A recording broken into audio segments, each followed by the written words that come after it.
A palavra pandemia significa todo o povo. E o que caracteriza uma doença como pandemia é quando ela se espalha por um grande território.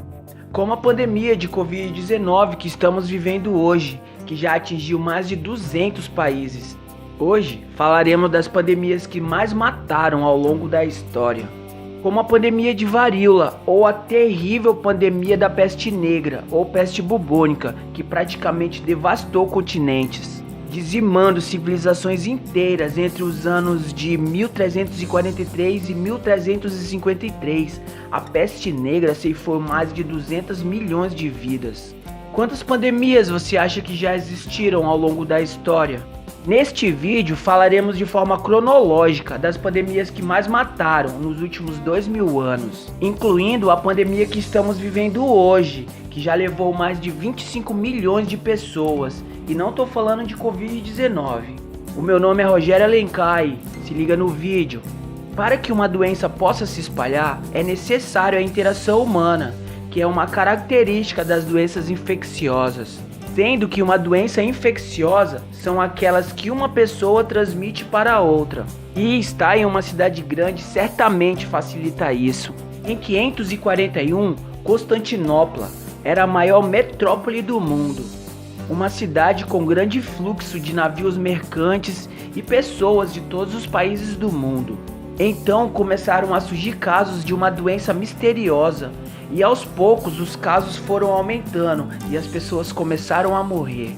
Essa pandemia ficou conhecida como a Praga de Justiniano, devido a acontecer no reinado do imperador Justiniano I. E essa pandemia matou mais de 30 milhões de pessoas entre os anos de 541 a 750. E esse número era assombroso, porque 30 milhões de pessoas na época representava 10% da população do mundo. Essa doença era causada pela bactéria Yersinia pestis e era transmitido pela picada de pulgas e piolhos infectados. Mas a bactéria Yersinia pestis não causou só a praga de Justiniano. Anos depois, ela também deu origem à peste negra, a pandemia mais terrível da história. A peste negra, também conhecida como peste bubônica, foi a maior e mais terrível pandemia da história. Ela matou mais de 200 milhões de pessoas. Só entre os anos de 1343 a 1353, a peste negra pôs fim a mais ou menos 75 milhões de pessoas, o que gerou uma grande crise econômica na Europa. 40% da população europeia morreram devido à peste bubônica, e isso em um espaço de tempo muito curto, o que também foi uma característica assustadora dessa doença. Depois dos primeiros sintomas, a maioria das pessoas infectadas morriam em 7 dias. A bactéria atacava os linfonodos, principalmente das axilas e do pescoço. Eles ficavam inchados e começavam a escurecer, o que foi uma característica específica para que a doença fosse chamada de peste negra. Também uma marca bem emblemática da época eram as máscaras dos médicos da peste. Pessoas que eram contratadas pelo governo para tratar os doentes, contabilizar os mortos e avisar sobre os novos focos da doença. Eles usavam essa máscara com bico porque na época acreditava-se que a doença era transmitida pelo cheiro. Então os médicos colocavam essências cheirosas nos bicos das máscaras, pensando eles que iam se proteger da peste. E para ter certeza que as pessoas que chegavam no porto estavam livres da peste bubônica, as pessoas tinham que ficar 40 dias no navio ancorado.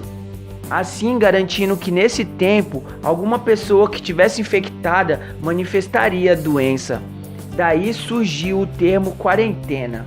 E nos séculos seguintes, vários outros surtos de peste bubônica aconteceram, matando mais algumas dezenas de milhões de pessoas pela história. Depois da peste negra, nós tivemos a pandemia de varíola. Como o coronavírus, a varíola era transmitida pelo ar e pelo contato entre pessoas infectadas. Foram os europeus que trouxeram a varíola para as Américas. E como os americanos não tinham uma imunidade natural contra essa doença, civilizações inteiras como os astecas foram dizimadas nesse período. A partir de 1520, o surto de varíola foi tão grande que 90% da população dos americanos foram contaminados.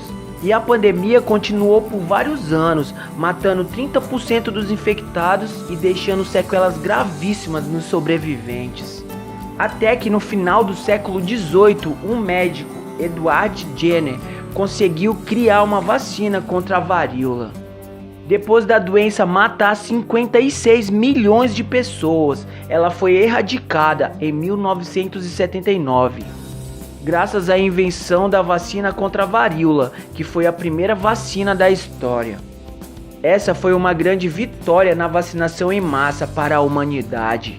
A próxima pandemia enfrentada pelo mundo foi há pouco mais de 100 anos atrás, que foi a gripe espanhola, de 1918 a 1920. Em apenas 2 anos, a gripe espanhola matou aproximadamente 40 milhões de pessoas, um número assustador para tão pouco tempo. Mas apesar de levar o nome de gripe espanhola, ela não surgiu na Espanha. Em 1918, em plena Primeira Guerra do Mundo, a Espanha foi um dos poucos países neutros na Primeira Guerra Mundial. E sendo assim, os jornalistas da Espanha tinham liberdade para noticiar sobre a pandemia que estava acontecendo, enquanto os outros países simplesmente a ignoravam. Como só a Espanha estava noticiando a pandemia, as pessoas do mundo presumiram que a doença veio de lá. Mas na verdade, até hoje não se sabe ao certo de onde o vírus surgiu. Ao menos a gripe espanhola deixou algum aprendizado para o mundo. Sabemos que a melhor saída para uma pandemia é o investimento em saúde pública. Ações do governo como fechamentos de comércio e lugares de grande movimentação de pessoas. E acesso de doentes ao Sistema Único de Saúde. E mais do que isso, informações à população para o uso correto de máscaras e outras medidas de proteção em meio a uma pandemia. A pandemia que estamos vivendo hoje e já matou mais de 25 milhões de pessoas é o HIV. A AIDS é uma doença causada pelo vírus da imunodeficiência humana, o HIV. É transmitido através do ato sexual desprotegido, transfusão de sangue, agulhas infectadas e também das mães para os filhos através da amamentação ou da gestação. Desde 1981, a AIDS já matou mais de 25 milhões de pessoas. É a 5ª maior pandemia da história. E o que poucos sabem é que o Brasil é referência mundial no controle ao HIV e realiza um trabalho muito expressivo na prevenção e tratamento das pessoas infectadas. Hoje já temos uma vacina pela primeira vez em fases de teste e essa vacina é muito promissora. E logo erradicaremos a AIDS, como fizemos com a pandemia de varíola. E muito obrigado por ter viajado até aqui. Um abraço para você e seja feliz.